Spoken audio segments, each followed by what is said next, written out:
I think right now the energy markets are really schizophrenic.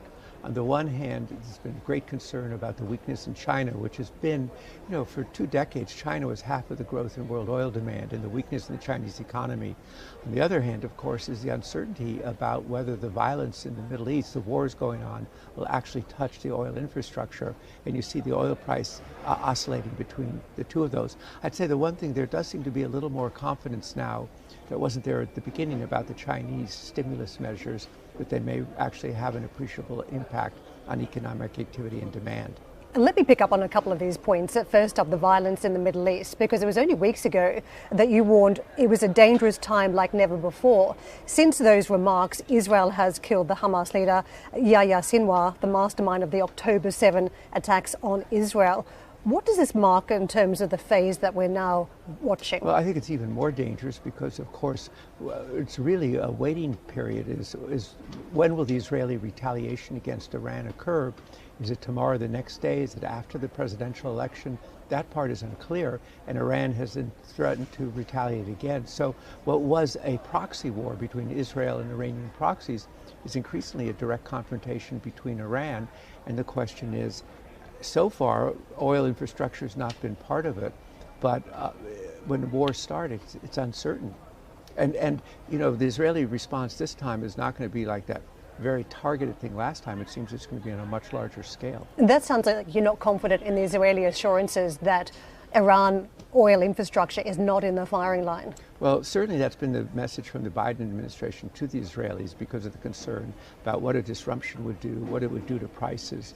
And so that's been a very strong message. And so far, there seems to be that it's not going to be, from what we can tell, a direct attack on the oil infrastructure, but there is a concern about collateral damage. Meanwhile, you have basically an oil market that is still oversupplied. To that point around oil prices, the US is pushing for a ceasefire. Oil markets are in retreat. We're seeing declines in the oil price, suggesting that there's no geopolitical premium there. The market's more focused on the supply-demand dynamics. I think that's true. I mean, what's happened is that the market used to preemptively price risk into the market in terms of what might happen. Now it's a sort of wait and see. Unless there is a disruption that really affects the oil infrastructure, the market's not going to respond. Obviously, the tension is higher than it was a few weeks ago, but nevertheless, I think that's the change in the kind of psychology of the market.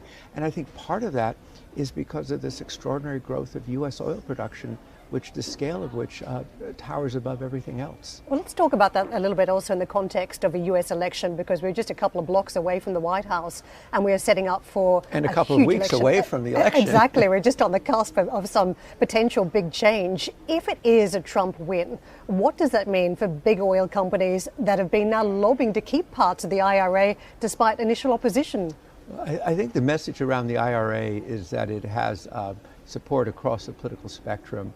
And clearly, it's been unlike in Europe, where you have a Green Deal, which is very regulatory. This has been really sort of agnostic, and it's supporting things that involve molecules, which oil companies are good at. So, and also things like carbon capture. So I think the sense is, and by the way, a lot of the spending is in Republican districts. So the sense is that much of it would remain. Maybe, a Trump presidency would like to give it a different name, but it does really seem now to be embedded in the economy. What's the future of the shale industry under either Kamala Harris or President Trump? Well, I was looking at the numbers. The shale production has actually grown more under Joe Biden than it has under Donald Trump. And I think I think we've seen the change in the Democratic Party, at least in Kamala Harris. I mean, people don't realize that almost 70% of U.S. oil is shale. Almost 80% of natural gas is shale. The U.S. is providing half of the LNG to Europe. That's shale. So I think that that there's not a recognition of just how transformative the shale revolution has been. I want to ask you about the China story. It is a huge one. The market's been watching it for weeks now. We've had stimulus announcement after stimulus announcement. Do you hold any hope that China's now found a flaw in the property market and therefore some sort of driver for the economy that requires more demand for oil? I can't, I don't have the knowledge to say whether, about the property market, but what I can say is there seems to be greater confidence over the last few days in the Chinese stimulus program, as though maybe President Xi Jinping has changed his focus, and that would be, of course, good for all commodity markets, including oil. And the Saudis say they're bullish. Saudi Aramco CEO Ahmed Nasser saying he was fairly bullish on Chinese demand for oil. Yes, I mean, that was very interesting because that's not been the consensus view about it. Obviously, Saudi Aramco has a pretty deep understanding of the Chinese oil market because it's so important to them.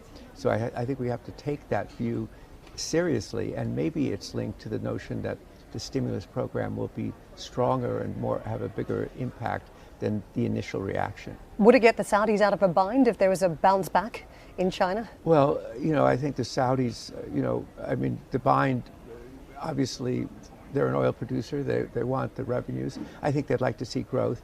And I think Nasser has also made the point that a lot of the discussion in Europe and North America doesn't understand that the real growth for oil is going to be in Asia.